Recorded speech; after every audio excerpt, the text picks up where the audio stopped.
आज हम लोग class 10th subject physics chapter विद्युत धारा को शुरू करने जा रहे हैं। इस वीडियो में हम लोग इस चैप्टर के कुछ टॉपिक को समझेंगे। यहाँ पर सबसे पहले हम लोग चालक, अचालक और अर्धचालक को समझते हैं। यहाँ पर यह जान लेते हैं कि जितनी भी पदार्थ होती है वह सब पदार्थ बने होते हैं परमाणु से। परमाणु के अंदर मुक्त इलेक्ट्रॉन होती है और उसी मुक्त इलेक्ट्रॉन के कारण यहाँ पर विद्युत प्रवाहित कर जाती है पदार्थ से। तो मुक्त इलेक्ट्रॉन अगर हो तो उसी में ही विद्युत प्रवाहित करती है। तो यहाँ पर सबसे पहले हम लोग को पढ़ना है चालक पदार्थ। तो चालक पदार्थ का मतलब होती है वैसा पदार्थ जिसके एक सिरे से दूसरे सिरे में विद्युत आसानी से प्रवाहित हो जाए उसे कहते हैं चालक पदार्थ कहते हैं। तो यहाँ पर चालक पदार्थ सबसे अच्छे चालक पदार्थ जो होते हैं वो सिल्वर होते हैं। तो सिल्वर सबसे अच्छे चालक पदार्थ है। उसके बाद कॉपर भी होता है, उसके बाद एल्युमिनियम भी होते हैं, उसके बाद आयरन भी होते हैं, लेकिन सबसे अच्छे चालक पदार्थ है यहाँ पर सिल्वर। यानी सिल्वर में सबसे अच्छे विद्युत प्रवाहित होती है। तो सिल्वर सबसे अच्छे चालक पदार्थ है। उसके बाद हम लोग को पढ़ना है अचालक। अचालक का मतलब होता है वैसा पदार्थ जिससे विद्युत आसानी से प्रवाहित न करे उसे कहते हैं अचालक कहते हैं। तो यहाँ पर अचालक में आ जाएगा प्लास्टिक,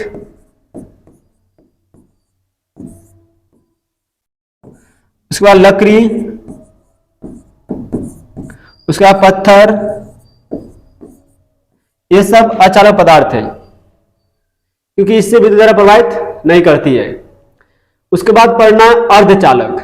तो अर्धचालक का मतलब होता है वैसा पदार्थ जिससे आंशिक मात्रा में विद्युत प्रवाहित हो उसे कहते हैं अर्धचालक कहते हैं। यानी कि इससे विद्युत धारा कम प्रवाहित होती है, जिसे हम लोग सेमीकंडक्टर कहते हैं। तो अर्धचालक एक ऐसा पदार्थ है जिससे विद्युत धारा जब प्रवाहित होती है तो उस स्थिति में अगर वह गर्म हो जाती है तो बहुत ज्यादा विद्युत धारा प्रवाहित करती है इसमें अर्धचालक पदार्थ में, यानी सेमीकंडक्टर। यानी सेमीकंडक्टर जब हीट हो जाती है, गर्म हो जाती है, तो उस स्थिति में इससे बहुत ज्यादा बिजली प्रवाहित करती है। तो यहाँ पर अर्धचालक में विद्युत कम प्रवाहित करती है आंशिक मात्रा में, लेकिन जब यह हीट हो जाती है तो उस स्थिति में इससे ज्यादा विद्युत प्रवाहित करती है। तो इसमें अर्धचालक में आ जाएगा एग्जाम्पल, जितनी भी उपधातु होती है वह सभी उपधातु अर्धचालक कहलाते हैं। तो उपधातु में आ जाएगा सबसे पहला बोरोन, सिलिकॉन, जर्मेनियम, उसके बाद आर्सेनिक, उसके बाद एंटीमनी, टेलेनियम और पोलोनियम, ये सब अर्धचालक है। ये तो अर्धचालक में विद्युत आंशिक मात्रा में प्रवाहित होती है, लेकिन जब वह गर्म हो जाती है, उसका ताप बढ़ जाती है, तो उस स्थिति में उससे विद्युत धारा ज्यादा प्रवाहित करती है। तो यहाँ पर सबका परिभाषा लिखा हुआ है। ये चालक वैसा पदार्थ जिससे आसानी से विद्युत प्रवाहित हो उसे चालक पदार्थ कहते हैं। एग्जाम्पल में सिल्वर सबसे बेस्ट चालक पदार्थ है। उसका कॉपर, एल्युमिनियम।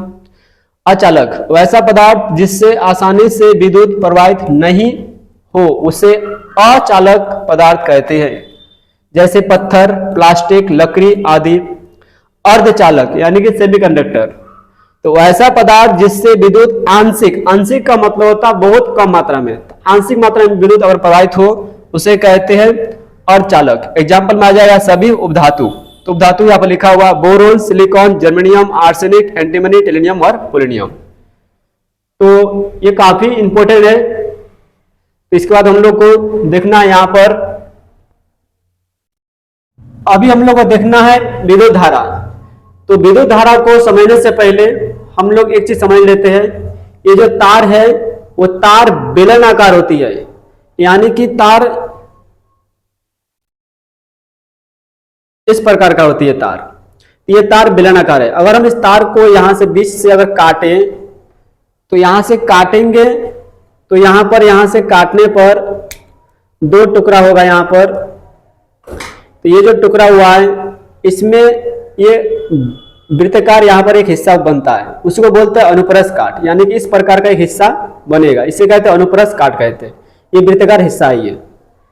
तो यहाँ पर जितनी भी तार है वह सभी तार बनी होती है बेलनाकार, यानी तार होती है बेलनाकार।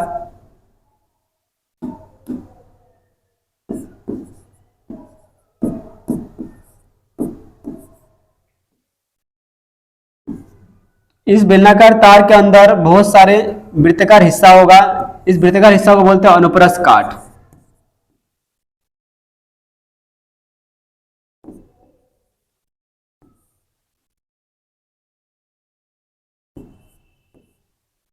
तो यहां पर यहाँ पर जो अनुप्रस्थ काट है, इसमें और अनुप्रस्थ काट होता है। यहाँ पर इस तरह भी बहुत सारे अनुप्रस्थ काट होते हैं। तो हम लोग को यहाँ पर एक अनुप्रस्थ काट पर देखना है। तो हम लोग यहाँ पर देख लेते हैं कि इस एक अनुप्रस्थ काट से कितने आवेश कितने समय में प्रवाहित होती है। मान लेते हैं कि t समय में एक अनुप्रस्थ काट से q आवेश जाती है। तो तार के एक अनुप्रस्थ काट से t समय में q आवेश जाती है। तो t समय में जब q आवेश जाती है तो एक समय में कितना आवेश जाती है? एक समय का मतलब होता है एकांक समय में। तो जब हम एकांक निकालेंगे यहां पर तो t से भाग कर देंगे, तो एक को हम लोग एकांक कहते हैं।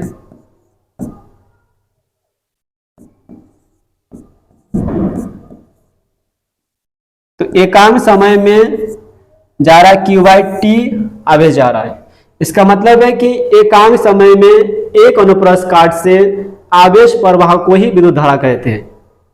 तो यहाँ पर जो एकांक शब्द है उसके जगह पर हम लोग दर यूज करते हैं, तो बोल सकते हैं आवेश प्रवाह की दर को विद्युत धारा कहते हैं, या एकांक समय में किसी भी तार के अनुप्रस्थ काट से आवेश प्रवाह को ही विद्युत धारा कहते हैं।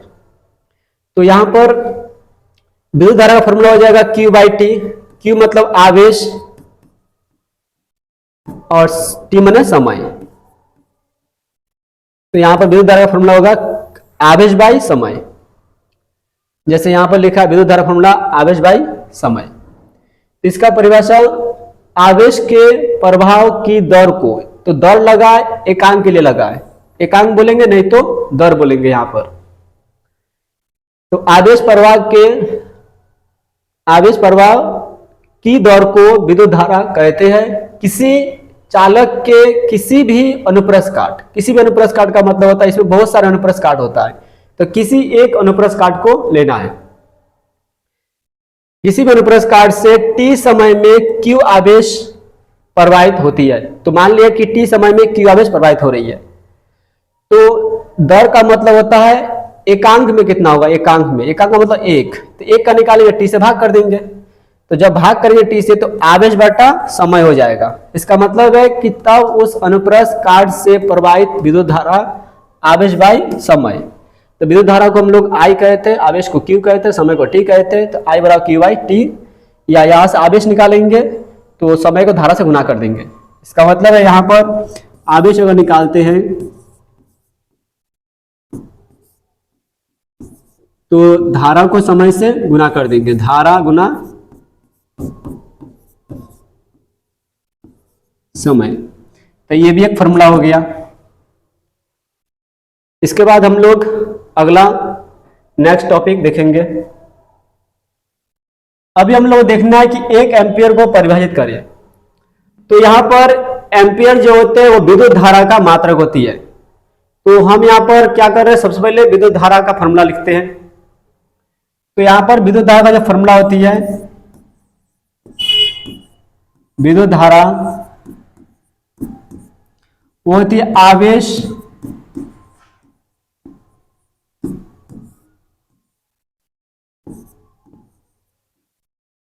बटा समय। इसका मतलब है कि यहां पर अगर विद्युत धारा का मात्रक एम्पियर होती है तो यहां पर लिखा है 1 एम्पियर। इसका मतलब यहां पर जब 1 लिखेंगे तो यहां पर 1 कब आएगा, जब आवेश 1 करेंगे, समय को 1 करेंगे तभी यहां पर 1 आएगा। यानी कि एक आवेश का जो मात्रक होती है वो कूलाम होती है। यहां पर लिखेंगे 1 कूलाम और भागा 1 सेकेंड, कि समय का मात्रा सेकेंड होती है, 1 सेकेंड। यानी कि जब आवेश 1 कूलाम हो और समय 1 सेकेंड हो तो उस स्थिति में उसका विद्युत धारा हो जाएगा 1 एम्पियर। यानी कि एक धारावाही तार के एक अनुप्रस्थ काट से 1 सेकंड में 1 कूलम आवेश अगर प्रवाहित होती है तो उस तार के अनुप्रस्थ काट से प्रवाहित धारा जो है वो 1 एम्पियर कहलाती है। जैसे यहां पर एक तार है, ये इस तार में बहुत सारे अनुप्रस्थ काट होगा, तो मान लेते हैं कि एक अनुप्रस्थ काट है ये।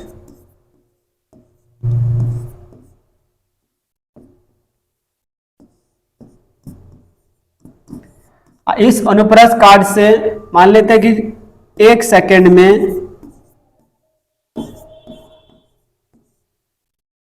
1 कूलम आवेश प्रवाहित हो रही है।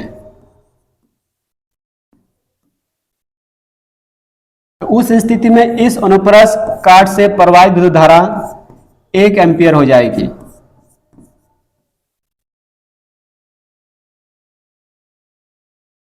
इसका मतलब है यहां पर कि किसी भी धारावाही तार के एक अनुप्रस्थ काट से 1 सेकंड में 1 कूलम आवेश अगर प्रवाहित हो रही है तो उस धारावाही तार के अनुप्रस्थ काट से प्रवाहित विद्युत धारा 1 एम्पियर कहलाती है। तो यहां पर हम 1 एम्पियर को लिखेंगे 1A, 1 कूलम को 1C भागा 1 सेकेंड। तो यहां पर इसको ऐसा भी लिख सकते हैं 1 एम्पियर बराबर 1C बाटा को पर एस, ऐसा भी लिखा जाता है। इसको हम ऐसा भी लिख सकते हैं, ये जब पर हटता है यहां से तो 1C S इनवर्स लिखते हैं। इसको पढ़ते हैं 1 एम्पियर बराबर 1 कूलम पर सेकेंड, माने 1 एम्पियर बराबर 1 कूलम पर सेकेंड। तो ये भी इंपॉर्टेंट है और ये भी इसका इंपॉर्टेंट है। तो यहां पर विद्युत धारा का जो मात्रक है वो एम्पियर भी होती है, उसके साथ साथ कूलम पर सेकेंड भी होता है।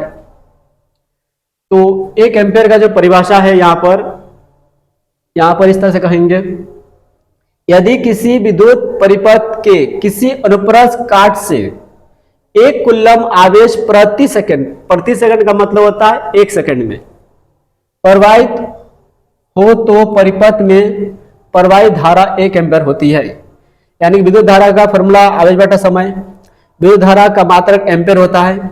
यहाँ पर 1 लिखे है क्योंकि हमको 1 एम्पियर लिखा है, यहाँ पर इसको परिभाषित करना है। तो यहाँ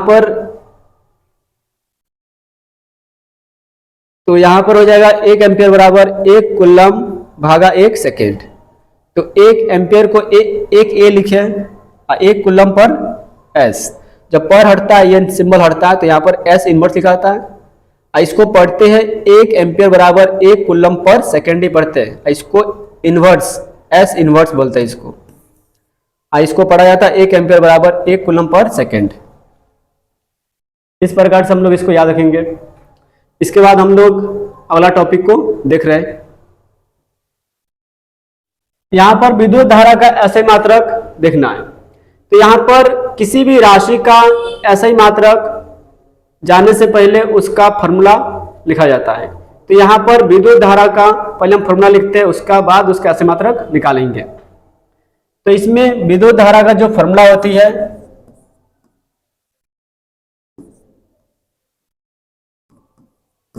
वो होती है आवेश बटा समय। अब यहां पर हम क्या करेंगे, विद्युत धारा का लिखेंगे एसआई मात्रक, यहाँ पर लिखेंगे आवेश का एसआई मात्रक बटा समय का लिखेंगे एसआई मात्रक, लिखकर तब इसको दिखाना है। तो यहां पर विद्युत धारा का एसआई मात्रक बराबर आवेश का एसआई मात्रक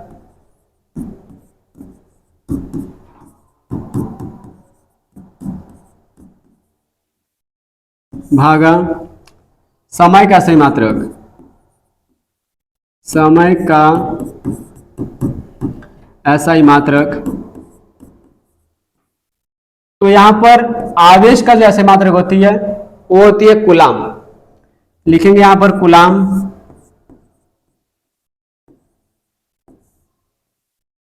और समय का जो एसआई मात्रक होती है वो लिखेंगे सेकंड।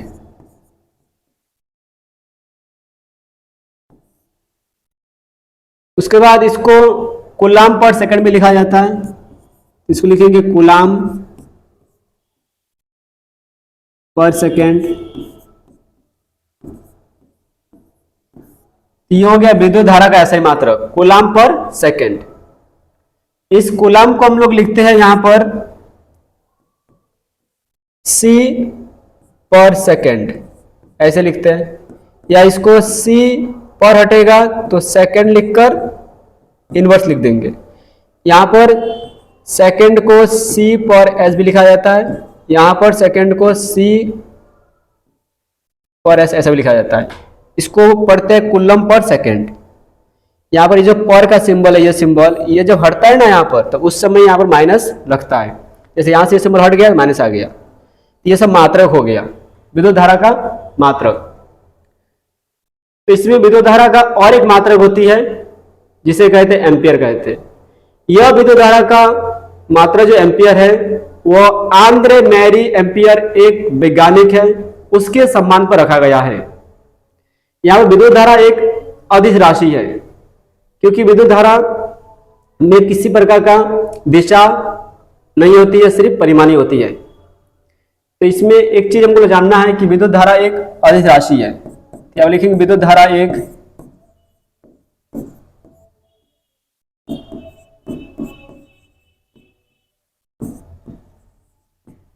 अदिश राशि है।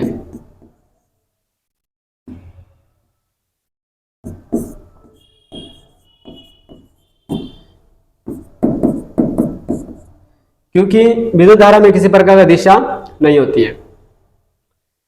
इसके बाद हम लोग देखते हैं यहां पर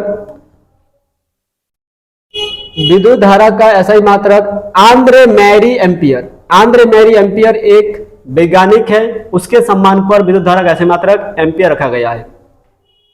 के सम्मान में विद्युत धारा का ऐसा ही मात्रक को एम्पियर रखा गया है। एम्पियर को ए द्वारा सूचित करते हैं। विद्युत धारा का ऐसा ही मात्रक कूलाम पर सेकंड भी होता है, जो इसके पहले पढ़ चुके हैं। कूलाम मतलब C पर सेकंड ऐसा लिखते हैं, या C पर सेकंड ऐसा भी लिखा जाता है। ये जो पर का सिंबल है ये जब हटता है तो यहाँ पर इनवर्स चढ़ जाता है। विद्युत धारा का और मात्रक होती है जिसे कहते हैं मिली एम्पियर और माइक्रो एम्पियर। ये मात्रक जो होती है छोटे होती है, एम्पियर से छोटे होती है। जैसे यहाँ पर 1 मिली एम्पियर अगर देखें, 1 मिली एम्पियर का मतलब होती है 1 एम्पियर का 1000 हिस्सा अगर करते हैं तो 1 मिली एम्पियर निकलती है, यानी कि 1 मिली एम्पियर बराबर 10⁻³ एम्पियर। उसके बाद और एक मात्रक होती है जिसे कहते हैं 1 माइक्रो एम्पियर। इसको पढ़ते हैं माइक्रो, इसको पढ़ते हैं माइक्रो। तो यहां पर 1 माइक्रो एम्पियर बराबर 10⁻⁻6 एम्पियर। इसका मतलब होता है कि 1 एम्पियर को 10 लाख से भाग करेंगे तो 1 माइक्रो एम्पियर निकलेगा। यहां पर 1 एम्पियर को अगर हम 10 लाख से डिवाइड करते हैं तो उससे आएगा 1 माइक्रो एम्पियर।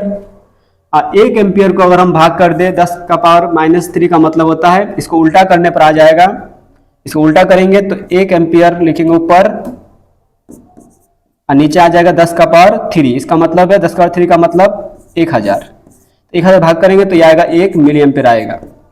उसी प्रकार इसको भी अगर हम नीचे कर दें इसको, तो नीचे करने पर होगा ये कि 1 माइक्रो एम्पियर बराबर, इसको नीचे करेंगे, नीचे करने पर ही 1 एम्पियर डिवाइड 10⁻6, नीचे करने पर माइनस जो है वो प्लस हो जाएगा, तो नीचे करने पर माइनस हो जाता है प्लस। तो यहाँ पर हो जाएगा 10⁻6 का मतलब होता है 1 पर 60 मतलब 10 लाख, यानी 10 लाख से अगर डिवाइड करेंगे 1 एम्पियर को तब आएगा 1 माइक्रो एम्पियर। तो हम लोग इतना देखने के बाद हम लोग आगे देखते हैं इसमें।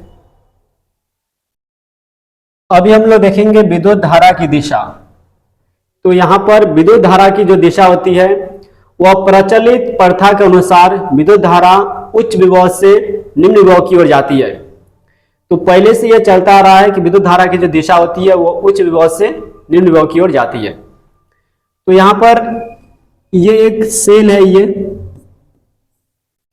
सेल का मतलब होता है, सेल एक ऐसा विद्युतीय उपकरण है जो धनायन और ऋणायन टर्मिनल से मिलकर बनी होती है। इसका ये जो टर्मिनल है वो माइनस है, ये टर्मिनल प्लस है, यानी कि जो लंबा होता है वो वाला प्लस होता है, जो छोटा होता है ये माइनस है। ये तो ये दो टर्मिनल है। इस सेल से विद्युत धारा निकलती है जब इस सेल के अंदर एक रासायनिक अभिक्रिया होती है तब। तो यहाँ पर अगर हम इसमें एक ही सेल है, अगर इस और एक सेल को जोड़ दे यहाँ पर, तो इस स्थिति में इसे कहेंगे बैटरी कहेंगे। तो ये हो गया बैटरी। तो बैटरी जो होते हैं वो सेलों का संयोजन होती है। यहाँ पर ये माइनस होगा। बैटरी में जो प्लस वाला होता है ये, इसको बुलाया था उच्च विभव, उच्च विभव, और ये हो जाएगा निम्न विभव।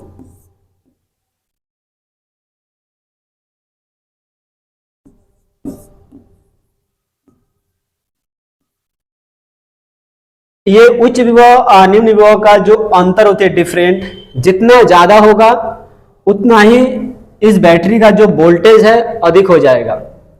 यानी कि यहाँ पर उच्च विभव और निम्न विभव का जो डिफरेंट है वो जितना ज्यादा होगा उतना ही इसका वोल्टेज यानी विभवांतर अधिक हो जाएगा।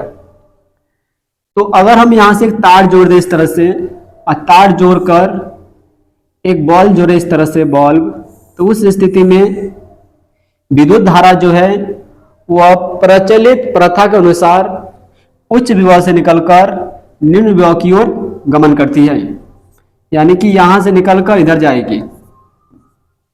यह हो गया प्रचलित प्रथा के अनुसार विद्युत धारा की दिशा।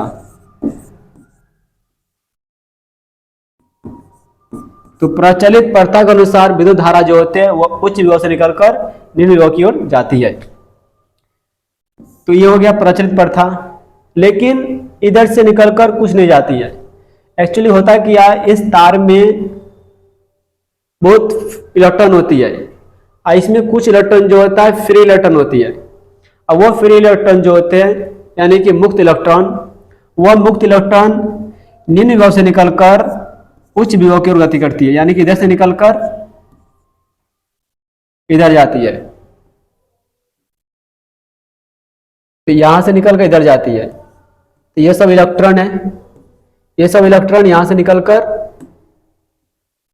ये दिशा में जाती है। तो इसको मतलब बोलते हैं इलेक्ट्रॉनिक धारा कहते हैं, यानी कि इसको बोलेंगे इलेक्ट्रॉनिक धारा, यानी इलेक्ट्रॉन इधर से निकलकर इधर जाती है, इसे बोलते हैं इलेक्ट्रॉनिक धारा।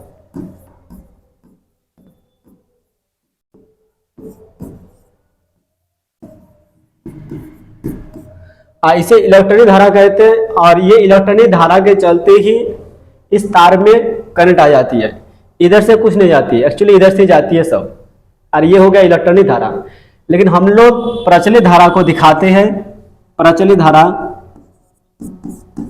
प्रचलित जो धारा होती है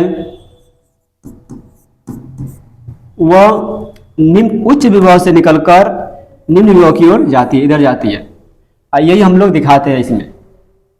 ये हो गया विद्युत धारा की दिशा। तो इसमें इसका परिभाषा यहां पर लिखा हुआ है, यहां पर इसका परिभाषा है कि प्रचलित प्रथा के अनुसार उच्च विभव से निम्न विभव की ओर विद्युत धारा, विद्युत धारा का मतलब ये जो विद्युत धारा दिख रहा है ये उच्च विभव से निकलकर निम्न विभव की ओर जाती है, मतलब इधर से निकलकर इधर जाती है। तो यहां पर लिखा है इसमें धारा गमन होती है, लेकिन चालक तार में बहुत से मुक्त इलेक्ट्रॉन रहते हैं जो निम्न विभव से उच्च विभव की ओर इलेक्ट्रॉन गमन करते हैं, और उसे कहते हैं इलेक्ट्रॉनिक धारा कहते हैं। और इसकी दिशा जो होती है वह प्रचलित धारा के विपरीत होती है। तो यहां पर प्रचलित धारा के विपरीत होती है इलेक्ट्रॉनिक धारा, यानी कि प्रचलित धारा जो है वो इधर से निकलकर इधर जाती है, जबकि इलेक्ट्रॉनिक धारा जो है वो इधर से निकलकर इधर जाती है, उल्टा। इसी के चलते इसमें करंट आती है। तो आज हम लोग इतना ही देखें, बाकी इसका अगले टॉपिक को इसके बाद वाले वीडियो में देखेंगे। धन्यवाद।